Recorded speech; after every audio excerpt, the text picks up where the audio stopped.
অহেতুক কতগুলি মূল্যবান জীবন ঝরে গেল।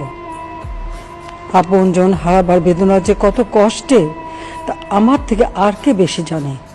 আমি প্রতিটি হত্যাকাণ্ডের নিন্দা জানাই। যে সকল ঘটনা ঘটেছে তা কখনোই কাম্য ছিল না। আমি বিশ্বাস করি যারা কোটা সংস্কার আন্দোলনে জড়িত তাদের সাথে এই সকল সন্ত্রাসীদের কোনো সম্পর্ক নেই।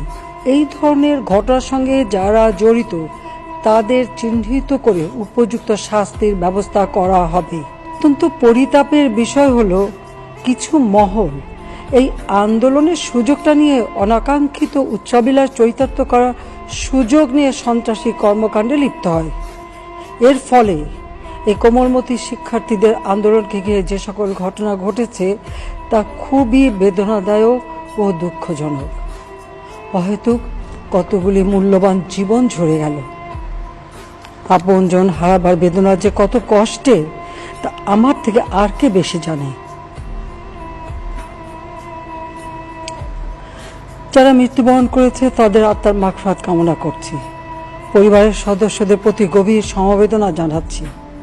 আমি প্রতিটি হত্যাকাণ্ডের নিন্দা জানাই। যে সকল ঘটনা ঘটেছে তা কখনোই কাম্য ছিল না। চট্টগ্রামে সন্ত্রাসীরা বহুতল ভবনের ছাদ থেকে ছাত্রদের হত্যার উদ্দেশ্যে নির্মমভাবে নিচে ছুঁড়ে ফেলে দিয়েছে। অনেক ছাত্রের হাত পায়ের রগ কেটে দেয়, তাদের উপর লাঠি পেটা ও ধারালো অস্ত্র দ্বারা আঘাত করে। একজন মৃত্যুবরণ করেছে, অনেকে মৃত্যুর সাথে পাঞ্জা লড়ছে। ঢাকা, রংপুর এবং রাজশাহী বিশ্ববিদ্যালয় উপাচার্যের বাসভবন ও ছাত্রছাত্রীদের আবাসিক হলে অগ্নিসংযোগ ও ভাঙচুর করা হয়। সাধারণ পথচারী, দোকানীদের আক্রমণ, এমনকি রোগীবাহী অ্যাম্বুলেন্স চলাচলে বাধা প্রদান করা হয়।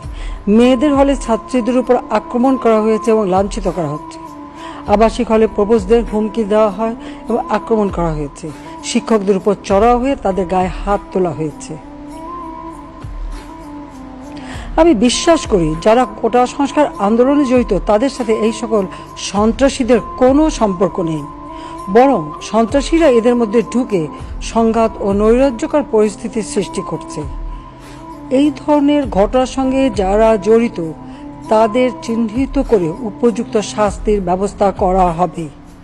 যারা হত্যাকাণ্ডের শিকার হয়েছে তাদের পরিবারের জন্য জীবন জীবিকা নির্বাহের ক্ষেত্রে যে সহযোগিতা দরকার তা আমি করব।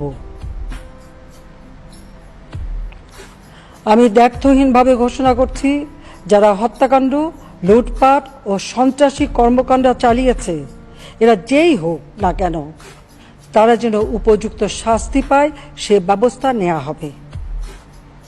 আমি আরও ঘোষণা করছি, হত্যাকাণ্ড সহ যে সকল অনভিপ্রেত ঘটনা ঘটেছে সুষ্ঠু ও ন্যায় বিচারের সাথে সে সকল বিষয়ে বিচার বিভাগীয় তদন্ত করা হবে। নগদের কাছে সব গ্রাহকই প্রিয়, তাই তো সারা দেশে ক্যাশ আউট চার্জ সবচেয়ে কম।